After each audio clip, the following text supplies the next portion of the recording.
இங்கே 35 வயசுக்கு மேலே ஆகியும் கல்யாணம் ஆகாத ஹீரோ ஒரு கல்யாணத்துக்கு போயிருக்கும் போது ஒரு பொண்ணை இடிச்சிட்டு பார்க்க அழகாக தான் இருக்கீங்கன்னு சொல்லிட்டு போறா. இவனும் அந்த பொண்ணு பின்னாடியே போய் பார்த்தா அங்கே ஒரு பெரிய ஆன்ட்டி வந்து தடுத்து நிறுத்திட்டு, நான் ஸ்கூல் மெட்ரா எனக்கு தெரியலையா, இது என் பொண்ணுன்னு சொன்ன உடனே ஹீரோ முக்க வாங்கிடுறான். சொந்தக்காரங்க ஹீரோக்கு செகண்ட் மேரேஜ் பண்ண பொண்ணெல்லாம் சஜஸ்ட் பண்ண ஆரம்பிச்சிடுறாங்க. வீட்டில் எல்லாருமே சோகமா இருக்காங்க. ஹீரோட ஃப்ரெண்டு அவனை கூப்பிட்டுக்கிட்டு ஒரு மேட்ரிமோனிக்கு போறான். அங்கே வந்து நிறைய பேக்கேஜ் இருக்குன்னு சொல்லும் போது ஹீரோ கோல்டு பேக்கேஜ் இருக்கிறான். அவங்களும் 10 பொண்ணோட நம்பரை கொடுத்து இவங்களுக்குலாம் கால் பண்ணி பேசுங்கன்னு சொல்லிடுறாங்க.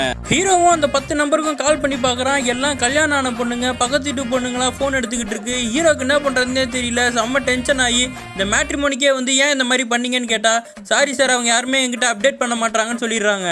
அதுக்கப்புறம் ஹீரோ பிரெயின் வாஷ் பண்ணி பிளாட்டினம் மெம்பர்ஷிப்பை எடுத்துட்டு 10 நம்பர் கொடுக்குறாங்க. அதில் மொதல் பொண்ணா ஹீரோக்கு பீச்சில் கிஸ் கொடுத்த பொண்ணை பார்க்குறான். அந்த பொண்ணை நேரில் காஃபி ஷாப்புக்கு வர வச்சு மீட் பண்ணுறான்.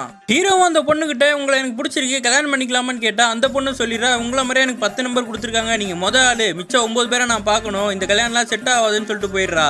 ஃப்ரெண்டு ஃபோர்ஸ் பண்ணதுனால ஹீரோ 2வது நம்பர் எடுத்துட்டு ஒரு பொண்ணை மீட் பண்ணுறான். அந்த பொண்ணு கல்யாண ட்ரெஸ்லேயே வந்துட்டு ஹீரோ கிட்ட ரொம்ப நெருக்கமாக பழகுறா. இதை ஹீரோ வீட்டுக்காரங்க பார்த்துட்டு இந்த பொண்ணேடா கல்யாணம் பண்ணிக்க போறேன்னு கேட்டா, இல்லை எனக்கு இந்த பொண்ணெலாம் செட் ஆகாது, நான் ஆல்ரெடி வேற ஒரு பொண்ணை பார்த்துட்டு சொல்லிடுறான். ஹீரோனை துரத்தி கல்யாணத்துக்கு ஒத்துக்க சொல்றான். ஆனா அந்த பொண்ணை சொல்லிடுறான், நீங்க ஜாபுன்னு இருக்காங்க, நான் ட்ரீமை சுத்தி ஓடுறவ, அதனால இதெல்லாம் செட் ஆகுதுன்னு இருக்க சமயத்துல ஹீரோக்கு போன் வருது.